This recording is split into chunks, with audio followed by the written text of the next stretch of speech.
For this force, I will not go through all of its parameters as it shares so many with motor. In many ways it actually is a sort of partner to motor in that it actually mimics almost all of the parameters for it, and it uses the same kind of methodology to actually put energy into our particles.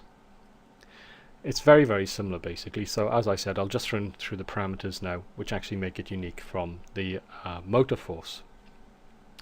The push force is virtually identical to motor, as I've just said, but instead of applying a rotational force, in this case it applies a linear force in just one direction.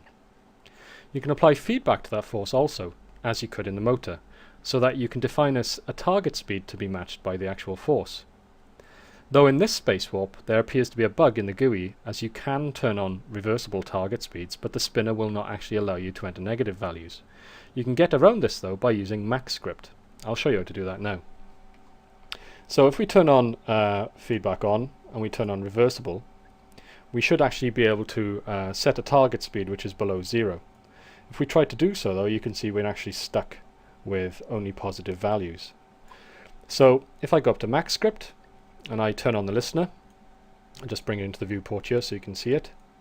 And I'm just going to use a MaxScript line, which will actually set the target speed to something less than 0. There you go, there's the speed. So basically it looks for an object called push01. This should obviously be the name of your space warp in your scene, if you know MaxScript. So you can see we've got a force here called push01. So we're looking at push01 and we're going to change its target speed and it's going to equal -50. So if I select that line and press enter on the numerical keypad, I'll just run that line. And you can see now that it's actually using a value there of -50. It's actually telling you that that value has been set. So if I press play, you'll see the particles are moving downwards. And if I change this value to 50, and if I go back and press play, you can see that your values are actually moving upwards. So even though this doesn't actually display the correct value, I'll actually just set it to -50 again. There we go. It's actually now set to -50 and the particles are actually moving in the opposite direction, as you can see here. So that's just a useful little tip. So what do we have with this force? If I just close the listener here, you can see we have an on and an off time value, exactly the same as motor. We've got a basic force, which is the same again as the motor value. We've got a measurement system of newtons or pounds. Again, these are irrelevant in a particle system, so we can basically ignore these two system measurements here. Do we have feedback on? When feedback on, obviously the particles will try and reach a certain speed and then stick at that target speed. If we had feedback on, they'll actually do that.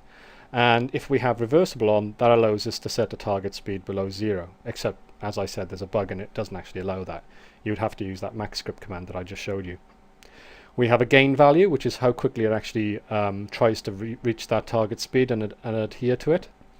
And then we have a periodic variation, and that allows us to actually set up a pulse to our particles, a pulse to the actual force that's actually applied to them.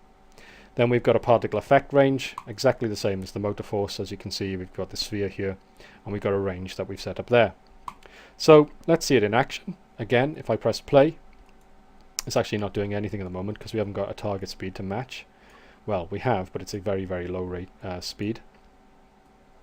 There we go. So we now have a target speed. If I press play, you can see the particles reach that speed and then they stick at that constant speed. So that's pretty predictable. I'll go back to the beginning again, turn off reversible. It doesn't actually work anyway.